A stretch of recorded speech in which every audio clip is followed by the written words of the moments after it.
রংপুরের মিঠাপুকুর উপজেলার Muradpur community clinic সপ্তাহে ৬ দিন এখানে প্রান্তিক মানুষকে চিকিৎসা দেন সিএইচসিপি রাজিয়া সুলতানা।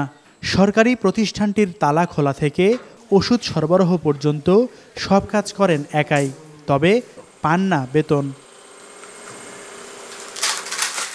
এ দশা শুধু রেজিয়ার নয়, ২০২৩ সালে যোগদান করা তার মতো ৬৬২ জন সিএইচসিপি বেতন পাননি গত ১৬ মাস।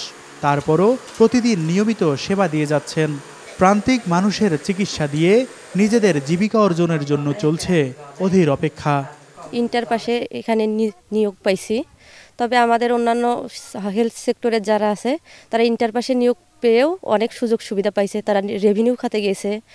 তবে আমরা ১৫ মাস যাবৎ বেতন পাচ্ছি না। নতুন সিএইচসিপিরা ২৩ সালে নিয়োগকৃত, আবার যারা পুরাতন সিনিয়রেরা আছে ওনারা ৫.৫ মাসের বেতন পাচ্ছে না। কর্তৃপক্ষের কাছে অনুরোধ, উনি শীঘ্রই যেন আমাদের এই বেতন বৈষম্য নিরসন করেন। ২৩ সালে মার্চে জয়েন করার পর আমরা ১ বছর বেতন পাই, নিয়মিত বেতন পাই। এরপর অন্তর্বর্তীকালীন সরকার আসার পর আমাদের সকলের বেতনটা বন্ধ হয়ে যায়। সরকার চাকরির রাজস্বকরণ বা ট্রাস্টে অন্তর্ভুক্তকরণ করার পরেও বাকিদের অনেকের বেতন হয়, কিন্তু আমরা ৬৩৪ জন, আমাদের বেতনটা বন্ধ হয়ে গেছে। আমরা এভাবে চলতে পারতেছি না, আর আমরা খুব মানবতার জীবনযাপন করতেছি। ২০২৪ সালে চাকরি রাজস্ব খাতে নেয়ার পর সারা দেশের ১৪,০০০ সিএইচসিপির বেতন বকেয়া ৫.৫ মাসের। এছাড়া চাকরি নামানো হয় ১৪ থেকে ১৬ গ্রেডে। এমন আরও কিছু অভিযোগ নিয়ে তারা সম্প্রতি নেমেছেন মাঠে। পে স্কেল ঘোষণা হচ্ছে, অথচ আমাদের বকেয়া বেতনের এখন পর্যন্ত খবর নেই। এই দ্রব্যমূল্যের বাজারে প্রত্যেকটা পরিবার আমরা হিমশিম খাচ্ছি, চরম বৈষম্যের শিকার হয়েছি। আমরা যখন ২০১১ সালে জয়েন করেছিলাম সিএইচসিপি পদে, তখন আমাদের গ্রেড ছিল ১৪তম গ্রেড। ১৪তম গ্রেড থেকে ১৬তম গ্রেড এখন আমাদেরকে নিচে নামিয়ে দিচ্ছে। আমরা চাই আমাদের গ্রেড আবার পুনরায় ১৪তম গ্রেড হোক। আমাদের গ্রেডটা কেন ডিমোশনে দেওয়া হলো? আমাদের নিয়োগ বিধিতে ছিল ১৪ গ্রেডে আমরা চাকরি করি, সেই ১৪ গ্রেড থেকে আমাদের চলে আসছে ১৬ গ্রেডে। এটা দুঃখজনক এবং বড় পরিতাপের বিষয়।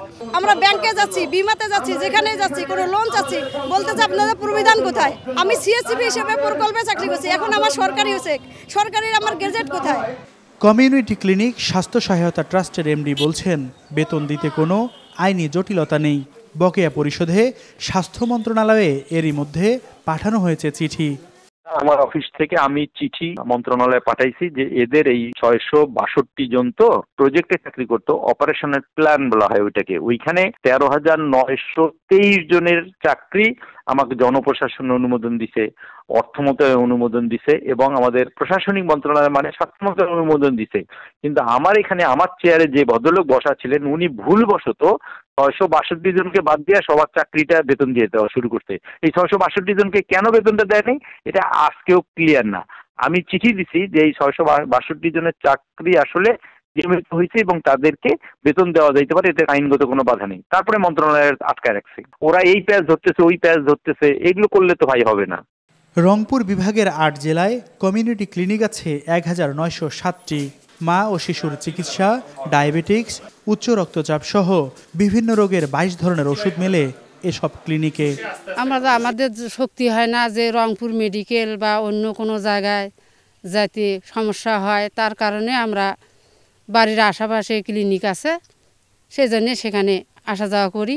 আমাদের এখান থেকে হাসপাতাল অনেক দূরে, ১০ কিলো দূরে। আমাদের এখানে যে কমিউনিটি ক্লিনিক আছে এখান থেকে আমরা সেবা পাই, যা এখান থেকে ওষুধ, যা জ্বর বা এই ধরনের ছোটো চিকিৎসা এগুলো আমরা পাই।